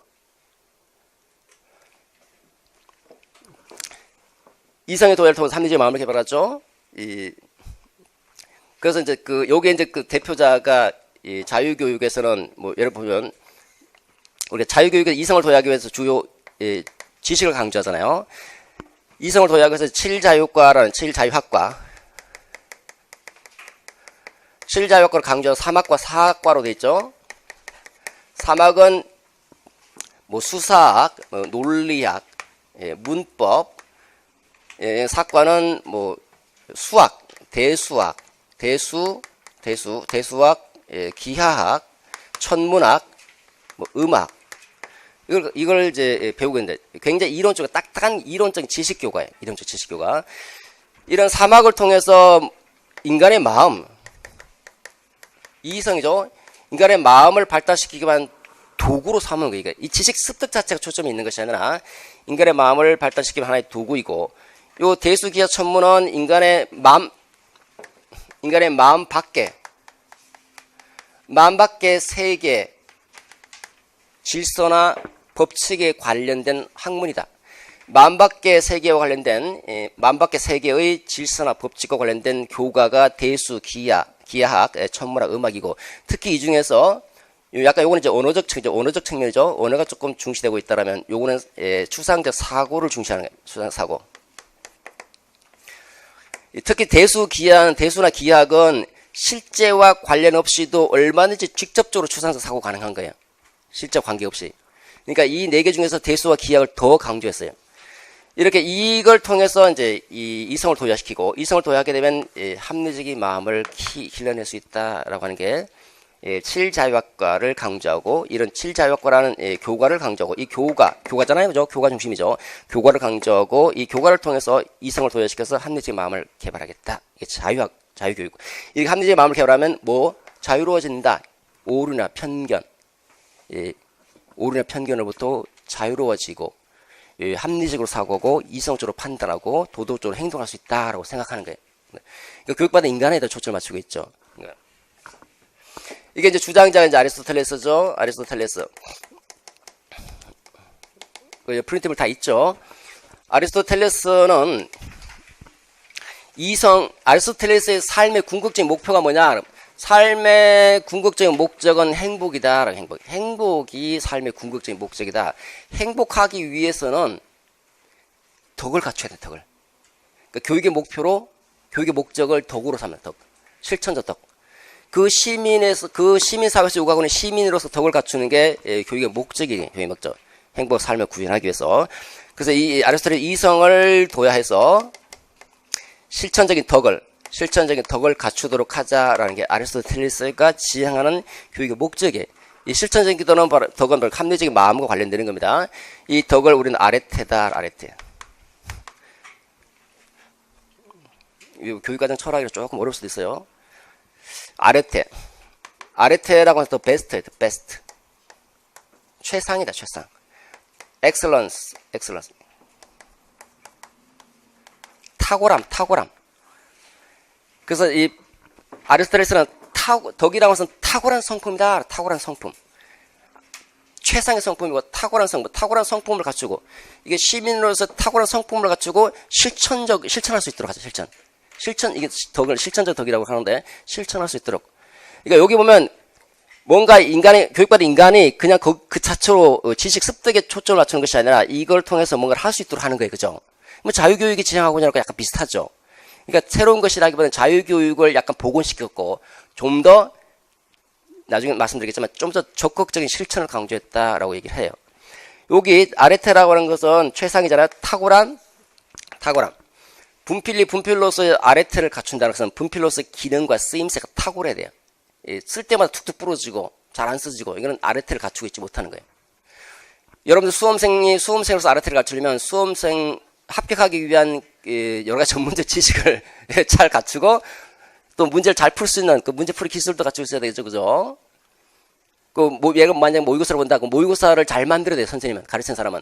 모의고사가 우리가 교육학 모의고사다. 교육학 출제에 맞게 유형과 형태에 맞추고 너무 어렵게 만들지 말고 너무 쉽게 만들지 말고 그 형태에 딱 맞춰서 동영의 형태를 맞추고 그래서 그걸 통해서 합격할 수 있도록 그걸 아레테를 갖추는 거고 운동선수가 운동선수로서 아레테를 갖추려면 어떻게 합니까? 체격이 있어야 되고 그 다음에 기술도 있어야 되고 전술과 전략을 갖추고 있어야 되겠죠. 교육이 교육으로서 아레테를 갖추면 교육이 교육다워야 되는 거예요. 교육다워. 학문 중심 교육과정에서는 교과 중심 교육과정을 비판하면서 교과를 교과답게 가르치지 못했다는 거잖아요. 학문 중심 교육과정의 아레테는 교과를 교과답게 다르게 표현하면 교과의 성격에 충실하게 가르치자. 교과의 성격에 충실하게 가르치는 게 뭡니까? 지식의 구조라고 하는 핵심 개념과 원리를 학생들이 스스로 발견할 수 있도록 수학은 수학적인 물리는 물리적으로 그 내용이 곧 방법이다라는 그죠? 그랬대. 이거 교육이 교육다워야 된다는 거예요. 자, 교육이 교육답기 위해서는 교육이 교육으로서 아레테를 갖추려면 교육다워야 되는 거죠. 교육다우려면 우리가 2015 개정교육과정에서는 2015 개정교육과정이 우리나라 교육에 이제 적용되고 있다 그러면 우리나라 교육이 교육답기 위해서는 교육의 아레테를 갖춰야 되겠죠. 이런 인간을 키워낼 수 있어야 되는 거예요. 이런 인간을 키워내려면 종래 지식 중심보다는 이렇게 역량을 중심으로 교육과정을 구성하고 또는 개념에 대한 이해를 강조하는 식으로 교육을 전개하지 우리나라 교육이 교육다운 아레테를 갖추고 있다고 볼 수 있죠. 자, 이런 아리스토텔레스의 그 자유교육을 쭉 자유교육의 전통을 이어받고 있는 사람이 현대에서 다시 살린 사람, 이게 다시 살린 게 피터스죠. 피터스와 허스트. 누구는 영어로 쓰고 누구는 한글로 쓰고 알아서 쓰세요. 피터스. 영국의 분석 철학자. 영국입니다. 영국. 보통 이제 이 자유교육은요 실용성을 강조하지 않아요. 실용성. 이 논리학이라든지 수학이라든지 문법은 소피스트들 같은 경우는 실용성을 좀 강조합니다. 이걸 통해서 웅변수를 익히고, 그래서 상대방을 설득시키고 정치적인 유용성을 강조하겠죠. 이 그리스인들은 정치 유용성을 강조하지만 이 자유교육 주장자들은 뭐 어느 정도 유용성은 있지만 궁극적으로는 이성을 개발하는 데 초점을 맞추겠다는 게 어렵고 딱딱한 교과를 통해서. 근데 그 미국 같은 경우는 이제 프래그마티즘이 풍미하면서 약간 실용성이 좀 많이 강조가 돼요. 근데 영국은 인문적인 전통이 계속 이어서 내려오고 있어서 실용적 측면이 강조가 안 돼요. 그럼에도 실용적인 그 부분이 조금 이제 물결이 이니까 피스트 허스트가 다시 이 전통적인 자유교육을 좀 더 강조시키는 방향으로 얘기를 하죠. 그게 바로 지식의 형식이에요. 지식의 형식. 지식의 형식론입니다. 지식의 형식론. 피터서 지식의 형식은 다른 말로 하면 문명된 삶의 유산, 공적 전통 그런 형태로 쓰이죠. 피터스 같은 경우는 이제 이렇게 얘기하잖아요. 인류의 문명된 삶의 유산으로의 인문이다. 교육은 그 문명된 삶의 유산, 지식의 형식, 다른 말로 공적 전통 거기에 입문하도록 하는 게 교육이다. 입문해야 한다. 입문. 이 지식의 형식이라는 게 뭐냐라는 지식의 형식. 지식의 형식은 이게 지식의 형식은 뭐 이제 허스트 같은 경우는 이제 둘이 같이 책을 쓴 것도 있죠. 그래서 지식의 형식 7가지 종류로 구분합니다. 7가지, 8가지 이렇게 얘기하기도 하는데 7가지 종류, 뭐 수학이라든지 자연과학, 수학, 자연과학, 인문과학, 뭐 철학, 종교, 문학과 예술, 뭐 이런 것들, 역사 이런 게 지식의 형식이라니까. 이거 지식의 형식은 우리가 삶을 살면서 이제까지 쭉 누적적으로 발전시켜 온 건데 삶을 살면서 수학과 관련된 경험, 그러니까 자연과학과 관련된 경험, 요걸 경험한 것을 경험하면서 이해하죠. 그 경험에 대한 이해를 체계화시켜 놓은 거예요. 쉽게 얘기하면 교과 형태로 그런 지식 형식을 배우면 그 문명된 삶의 유산이고 공적 전통이기 때문에 문명된 삶을 살아갈 수 있다는 거예요. 수학을 알고 살아가고 물리를 알고 물리의 세계를 이해하면서 살아갈 수 있다는 거죠. 그래서 지식의 형식은 이렇게 인류가 누적적으로 발전시켜 온 그 공적 전통이 공적 전통이자 이걸 체계화시켜 놓은 거. 그러면 이 사람들이 이제 지식의 형식을 왜 배워야 되는가? 이게 반대 입장에서는 이제 지식 형식을 왜 배워야 돼? 왜 실용적이지 않는데? 학문 중심 교육 과정의 문제점 중에 하나가 뭡니까? 학문적인 지식을 강조하니까 실용적이지 않다라. 실용적이다. 실제 생활에 유용하지 않다는 거예요. 뭐 물리 많이 한다고 실제 생활에 유용하냐? 유용하진 않죠, 그죠? 그 유용하지 않는데 왜 얘가 이걸 배워야 되는가? 왜 배워야 되는가? 왜 얘가 내재적으로 가치가 있는가? 내재적으로 왜 가치가 있는가? 할 때 이 사람은 피터슨은 이제 칸트의 선언적 정당화의 논의를 그대로 원용해서 얘기를 하죠. 선언적으로 정당화된다. 경험 이전에 정당화된다는 거죠. 선언적 정당화. 우리가 경험을 통해서 정당화되는 것이 아니라 경험 이전에 경험의 반대 상대 개념은 논리적이에요. 논리적. 개념적. 경험은 사실적. 교육의 목적할 때 교육의 내재적 목적은 논리적, 개념적인 연관성이 있고 교육과 외재적 목적은 경험적이고 사실적인 연관성이 있는 거예요. 경험하기 이전에 논리적, 개념적으로 논리적으로 전제 조건으로서 정당화된다는 거예요. 칸트에 따르면 선언적 정당화를 이렇게 얘기하죠. 그러니까 선언적 A가 어떤 영화가 참 재밌었다라고 할 때 그 말이 정당하기 위해서는 A는 그 영화를 봤다는 것은 논리적으로 전제하지 않으면 안 된다는 거예요. 실제로 뭐 했는지 안 했는지는 모르겠지만 개념적으로 볼 때는 논리적으로 볼 때는 영화를 봤다는 것을 전제하지 않으면 그 의미 그 자체가 정당화 안 된다는 거예요. 그러니까 이 지식의 형식이 왜 정당화되는가, 왜 배워야 되는가? 가치는 이제까지 인류가 쭉 살아오면서 누적적으로 발전시켜 온 경험에 대한 이해고, 자신이 경험한 것을 이해한 것이고, 이 이해를 학교에서 계속 가르쳐 왔다는 것이. 그리고 이거는 인류의 문명된 삶의 유산이고 공적 전통이기 때문에 인간다운 삶을 살기 위해서는 심리적으로 내가 그 수학을 좋아하든 싫어하든 좋든 싫든 간에 이 지식의 형식에 입문하지 않으면 안 되기 때문에 논리적으로 정당화된다는 거예요. 그래서 인간다운 삶을 살기 위해서는 논리적인 전제 조건으로서 지식의 형식이 정당화될 수 있어. 이렇게 설명하는 게 선언적 정당화예요. 이게 지식의 형식을 강조하고 있잖아요. 지식의 형식은 이론적 교과예요. 이론적 교과. 근데 이 이론적 교과라고 하는 거는 이론적 교과라고 하는 이 지식의 형식은 어디서 나왔다고 했습니까? 실제 삶을 살면서 경험하면서 나일강을 이 범람하는 것을 보면서 그 그 나일강의 범람에 대해서 기하학이 이제 발전되잖아요. 그걸 경험을 하면서 기하학이라는 형태로 발전시켜 나가는 거죠. 그러니까 우리가 살다 보면 우리는 어디서 살아가는 거야? 실제에서 살아가잖아요. 그죠? 실제로 살아가는데, 그 다음에 이론이라고 하는 게 있더라, 이론. 이론적인 거. 그 이론이라고 하는 것은 이 실제를 추상화시켜 놓은 거예요. 추상화시켜 놓은 거. 우리가 삶을 보통 이제 실제 사회적인 삶을 살아가죠. 그 사회적 삶은 사회적 실제. 여기서 살아간다. 사회적 활동이죠. 이걸 social practice라고, social practice. 사회적 실제 누구하고 어울리고, 누구하고 인간 관계를 맺고, 법을 지키고, 정치적 행위를 하고, 문제를 해결하고, 이런 실제적 삶을 살아가죠. 이런 실제적 삶을 살면서 이곳에서 경험한 것들을 여기서 경험에 대한 이해를 추상화시키죠. 추상화시키면 뭐 언어라든지 이걸 추상화시키는 거예요. 추상화. 상징부호로 문자나 기호나 문자나 기호 형태로 추상화시켜서 만든 게 이론이라 이런 지식. 이 이론적 지식은 이 사회적 실제적 경험에 대한 이해가 체계화되어 있는 거예요. 이해, 지식 형식이. 물리적 경험, 물리적 현상에 대한 이해가 체계화되는 게 이론적 지식이죠. 이 이론적 지식으로 뭐가 만들어집니까? 피터스 따르면 지식과 이해가 형성되고 인지적 안목이 형성돼서 보는 눈이 형성, 보는 눈. 그래서 이걸 토대로 이걸 다시 이해한다는. 경제 법칙을 가지고 경제를 현상을 이해한다든지, 물리 법칙을 가지고 물리 현상을 이해한다든지, 예. 이걸 이해한 것을 체계화시켜 놓은 것이니까 이걸 통해서 이걸 이해할 수 있다는 거예요. 그러면 이거를 가르치잖아요. 이거를. 예. 이거는 쭉 우리가 세계를 이해할 수 있는 그 방식들을, 상이한 경험의 형태를 누적시켜 온 것이기 때문에 여기에 입문하면 인지적 안목이 형성되고 인간다운 삶을 더 좋은 삶, 이게 이제 좋은 삶을 향유할 수 있다라고 얘기하는 거예요. 근데 이제 문제가 있죠. 이 둘은 괴리가 있다는 게. 많이 안다고 해서 사회에서 성공하지는 않잖아요. 그죠?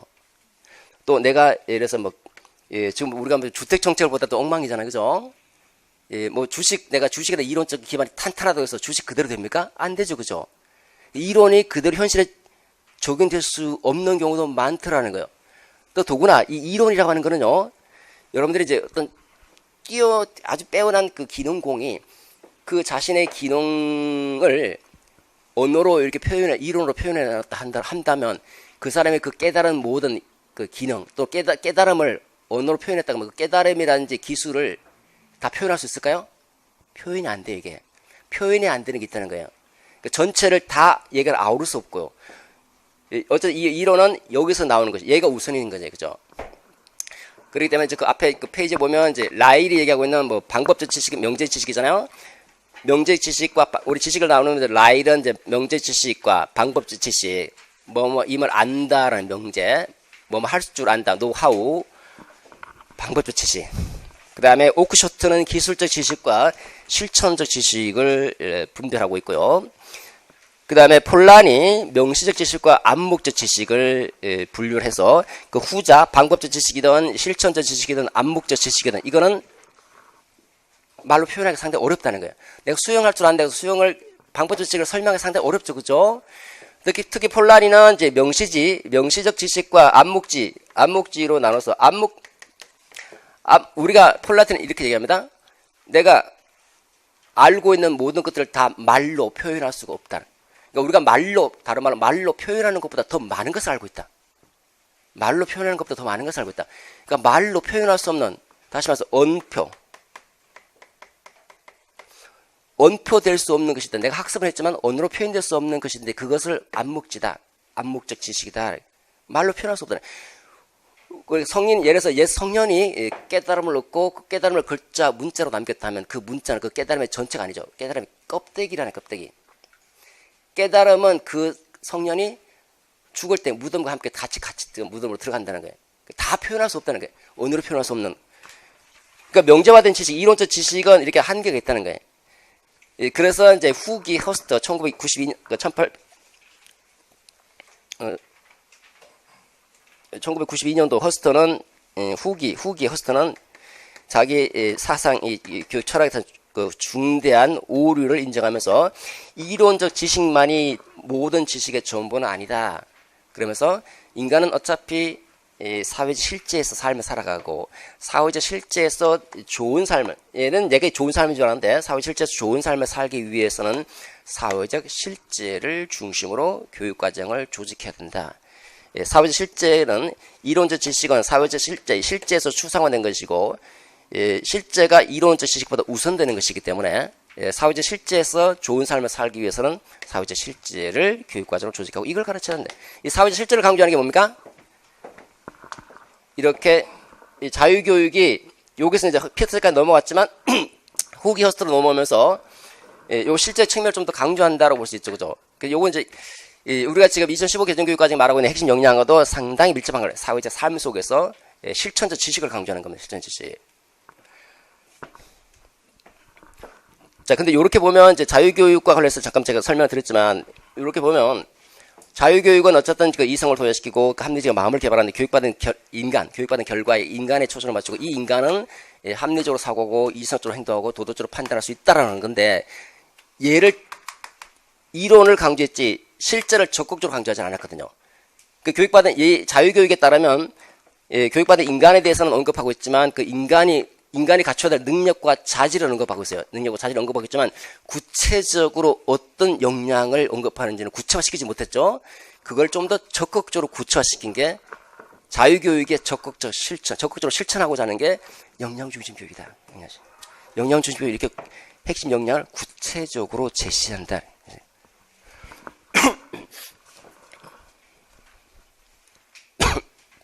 이 역량중심 교육 지금까지 제가 설명드린 겁니다.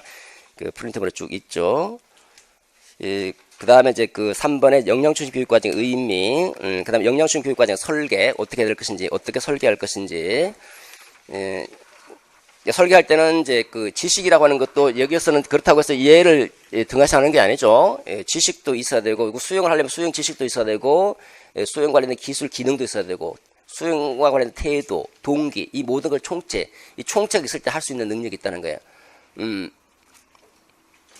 그래서 역량중심 교육과정은 교육과정 설계할 때는 지식을 통해서 역량을 개발할 수 있는 방향으로 설계하고, 그 설계 교육 내용을 조직할 때는 교사가 교수 맥락, 교통 맥락을 통해서 이제 교통 능력을 하는 것처럼 교수 맥락을 고려해서 역량을 가장 잘 발달시킬 수 있는 방향으로 교육 내용을 조직해야 한다. 그럼 때로는 분과로 할 수도 있고, 때로는 교과를 넘나들면서 통합 형태로 할 수 있죠, 그죠? 통합 형태 그 뒤편에 있는 거 드레이크, 우리 뭐 지난번 수업했던 것처럼 다학문적 통합, 간학문적 통합, 그 다음에 탈학문적 통합. 다학문적 통합 뭡니까? 하나의 주제가 있죠, 그죠? 이 하나의 주제에 대해서 여러 학문의, 여러 교과의 관점에서 이 주제를 다루는 거죠, 그죠? 그렇기 때문에 교과 정체성은 여전히 유지가 됐죠. 초점은 이 개별 교과의 학습, 개별 교과의 지식 습득에 초점을 맞춘다는 거죠. 운영은 분과 형태로 별도의 시간으로 운영될 수밖에 없고요. 그 다음에 간학문적 통합 사이 간자죠. 사이, 요거 사이 서로 공통적인 거죠. 여러 과목의 여러 교과 또는 여러 학문의 공통적인 지식이나 공통적인 주제나 개념이 있겠죠. 공통적인 주제나 개념이나 탐구 기능과 같은 이 기능, 얘를 뽑아낸 다음에 추출한 다음에 이를 중심으로 교육과정을 조직하죠. 그러니까 이렇게 이제 조직이 되겠죠. 여러 가지 과목들이 있겠죠. A, B, C, D 과목들, 그죠. 그러니까 이 간학문적 통합에서는 교과의 정체성이 흐려지고 경계가 흐려지죠. 그리고 요거를 이제 운영할 때는 융통성 있게 시간표를 운영할 수 있죠, 그죠. 모듈 시간, 블록 타임, 뭐 이런 것들. 자, 탈학문적 통합은 이제 학문적 독립적인 학문을 이제 초월하는 거죠. 초월해서 실제 생활과 관련된 실제 생활 관련된 주제나 문제나 뭐 쟁점을 중심으로 하죠. 이와 관련된 실제 생활이 중심이 되는 겁니다, 그죠. 탈학문적 통합은. 그래서 이와 관련된 개념과 활동으로 이렇게 서로 연결지어서 이 실제 생활의 주제를 탐색하는 데 초점을 맞추죠. 교과 정체성은 완전히 사라져버리죠. 이걸 운영할 때는 이 주제를 탐구할 수 있는, 탐구에 초점을 맞추고, 주제 탐구에 초점을 맞추고, 주제를 탐구를 할 수 있도록 시간을 많이 줄 때는, 필요할 때는 시간 많이 줘야 돼요. 그죠? 프로젝트 학습한다. 실험 학습한다. 밖에 나가서 뭐 활동한다. 그러면 시간이 많이 허용돼서 시간을 약간 자유롭게 허용하고, 학생은 거기에 대해서 자기주도적으로 학습하고, 지금 우리가 강조한 자기주도적 학습. 자기주도적으로 학습하고, 그 학습에 대한 책임을 져야 되는, 학습의 전 과정이다. 스스로 책임을 질 수 있도록. 교사는 이를 촉진하죠. 촉진자 역할을 수행해줘야 된다는. 그럼 이렇게 이제 통합 형태로 운영하려면 교육과정 슬라이드 등의 교육과정 실행의 관점에서 본다면 충실도 그리고 상호 적응, 생성 이렇게 본다면 충실도 관점도 물론 필요할 수도 있겠지만 그것보다 더 많이 요구되는 게 뭡니까? 상호 적응 관점과 생성 관점이 더 많이 요구되겠죠, 그죠? 자, 이걸로 마치도록 하겠습니다.